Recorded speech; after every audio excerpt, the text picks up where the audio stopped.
ಸ್ನೇಹಿತರೆ, ವೈಶಾಖದಲ್ಲಿ ಶ್ರೀಹರಿಯ ಪೂಜೆಯು ಅಧಿಕ ಪುಣ್ಯಪ್ರದ. ಕಾರ್ತಿಕ ಮಾಸದಲ್ಲಿ ಶ್ರೀಹರಿಯನ್ನು ಕುರಿತು ಮಾಡಿದ ತಪಸ್ಸು ಮತ್ತು ಪೂಜೆಯು ಅತ್ಯಧಿಕ ಪುಣ್ಯದಾಯಕ.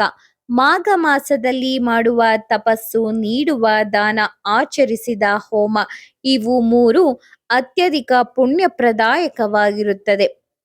ಹಿಂದೆ ಕಶ್ಯಪ ಋಷಿಯ ಪತ್ನಿಯಾದ ಅದಿತಿ ದೇವಿಯು ಲೋಕವನ್ನು ಬೆಳಗುವ ಸೂರ್ಯನನ್ನು ತನ್ನ ಗರ್ಭದಲ್ಲಿ ಪಡೆಯುವ ಉದ್ದೇಶದಿಂದ 12 ವರ್ಷಗಳ ಕಾಲ ಮಾಘ ಮಾಸದಲ್ಲಿ ಪ್ರಾತಃ ಕಾಲ ಸ್ನಾನವನ್ನು ಮಾಡಿದರು.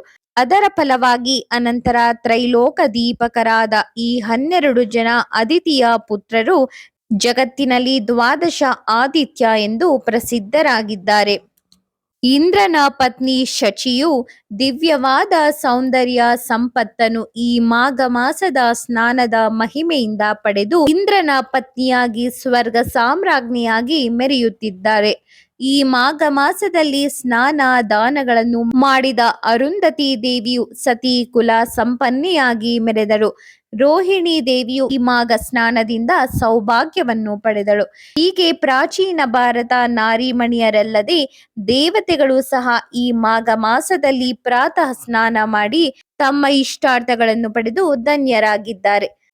ಪುಷ್ಯ ಮಾಸ ಮುಗಿದು ಮಾಘ ಮಾಸ ಆರಂಭವಾದಾಗಿನಿಂದ 1 ಮಾಸ ಕಾಲ ಪ್ರತಿದಿನ ನದಿ, ಪುಷ್ಕರಿಣಿ ಮುಂತಾದ ಜಲಾಶಯದಲ್ಲಿ ಸ್ನಾನ ಮಾಡಿದ ಹೆಣ್ಣು ಮಕ್ಕಳು ರೂಪ ಸಂಪನ್ನರಾಗಿ ಆರೋಗ್ಯ, ಧನ, ಸಂಪತ್ತು ಹೊಂದಿ ಮುಂದೆ ಸಿರಿವಂತರ ಪತ್ನಿಯಾಗಿ ಆ ಮನೆಯಲ್ಲಿ ವೇದಧ್ವನಿಯಿಂದ ಪವಿತ್ರವಾದ ವಿದ್ವಾಂಸರಿಂದ ಅಲಂಕೃತವಾದ 7 ಅಂತಸ್ತಿನ ಸುಂದರ ರಮ್ಯವಾದ ಗೃಹದ ಒಡತಿಯಾಗಿ ಸೇವಕರ ಸೇವೆಯಿಂದ ಇಹಲೋಕದ ಭೋಗಭಾಗ್ಯಗಳನ್ನು ಪಡೆದು ಸುಖಿಗಳಾಗಿರುತ್ತಾರೆ.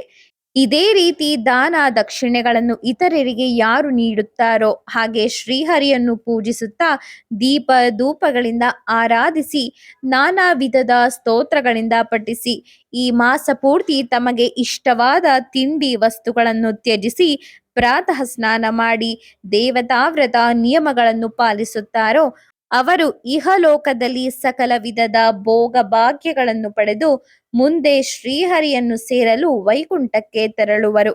ಮಹಾಜ್ಞಾನಿಗಳು, ವನಗಳಲ್ಲಿ ಏಕಾಂತವಾಗಿ ತಪಸ್ಸು ಮಾಡಿದ ಯೋಗಿಗಳು ಮತ್ತು ಮಹಾವಿಷ್ಣುವನ್ನು ಅನಂತ ವರ್ಷಗಳ ಕಾಲ ಸೇವಿಸಿ ಇಷ್ಟಾರ್ಥಗಳನ್ನು ಪಡೆದಾಗ ಅವರಿಗೆ ಬರುವಂತಹ ಪುಣ್ಯ ಫಲವು ಕೇವಲ ಮಾಘ ಸ್ನಾನ ಮಾಡಿದವರಿಗೆ ದೊರಕುವುದೆಂದರೆ ಇದರ ಮಹತ್ವ ನಿಮಗೆ ತಿಳಿಯುತ್ತದೆ. ಈ ಮಾಘ ಮಾಸದ ಪೂರ್ತಿ ಪ್ರಾತಃ ಸ್ನಾನ ಮಾಡಿ ಗೋದಾನ ಮಾಡಿದವರು ಆ ಹಸುವಿನ ಮೈಯಲ್ಲಿ ಎಷ್ಟು ರೋಮಗಳಿರುತ್ತವೋ ಅಷ್ಟು 1000 ವರ್ಷಗಳ ಕಾಲದವರೆಗೆ ಸ್ವರ್ಗ ಸುಖ ಅನುಭವಿಸುತ್ತಾರೆಂದು ಪುರಾಣಗಳು ತಿಳಿಸುತ್ತವೆ. ಸರ್ವೇಷಾಂ ಧಾನ್ಯ ರಾಶೀನಾಂ ತಿಲಾಹ ಪಾಪ ಪ್ರಣಾಶನಾಹ. ಅಂದರೆ ಎಲ್ಲಾ ಧಾನ್ಯ ರಾಶಿಗಳಲ್ಲಿ ಎಳ್ಳು ಧಾನ್ಯವು ಮಹಾಪಾಪನಾಶಕವಾದದ್ದು. ಆದ್ದರಿಂದ ಈ ಮಾಸದಲ್ಲಿ ಎಳ್ಳನ್ನು ಬೆಲ್ಲದ ಜೊತೆ ದಾನ ಮಾಡಿ. ಈ ಮಾಘ ಮಾಸದಲ್ಲಿ ಬ್ರಾಹ್ಮಣರ ಭೋಜನ, ಪಿತೃತರ್ಪಣ, ತಮ್ಮ ಯಥಾಶಕ್ತಿ ದಕ್ಷಿಣೆ ಸಹಿತ ದಾನ ಈ 3ರಿಂದ ಭಗವಂತನಿಗೆ ಪ್ರೀತಿ ಉಂಟಾಗುತ್ತದೆ. ಆದ್ದರಿಂದ ತಮಗೆ ಅನುಕೂಲ ತಕ್ಕಂತೆ ಏನು ಬೇಕಾದರೂ ಕೊಡಬಹುದು.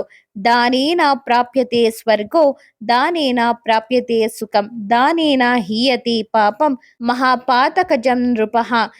ಈ ದಾನದಿಂದಲೇ ಸ್ವರ್ಗ ದೊರೆಯುತ್ತದೆ, ಸುಖವೂ ಕೂಡ ಈ ದಾನದಿಂದಲೇ. ಮಹಾಪಾತಕಗಳು ಸಹ ಈ ದಾನದಿಂದಲೇ ನಾಶವಾಗುತ್ತದೆ.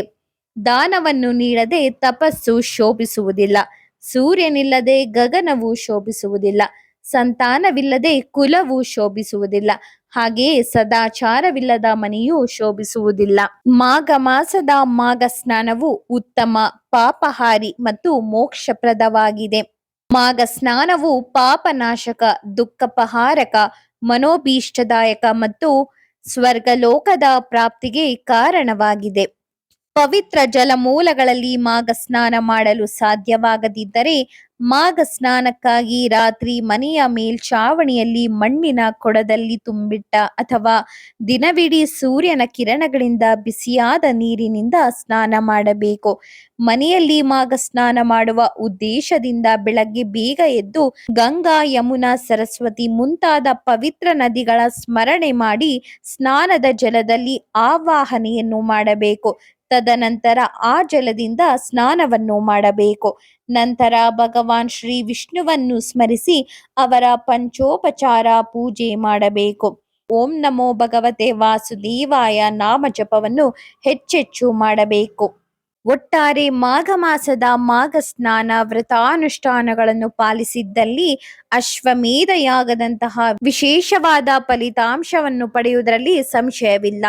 ಶ್ರೀ ಕೃಷ್ಣಾರ್ಪಣಮಸ್ತು. ಧನ್ಯವಾದಗಳು.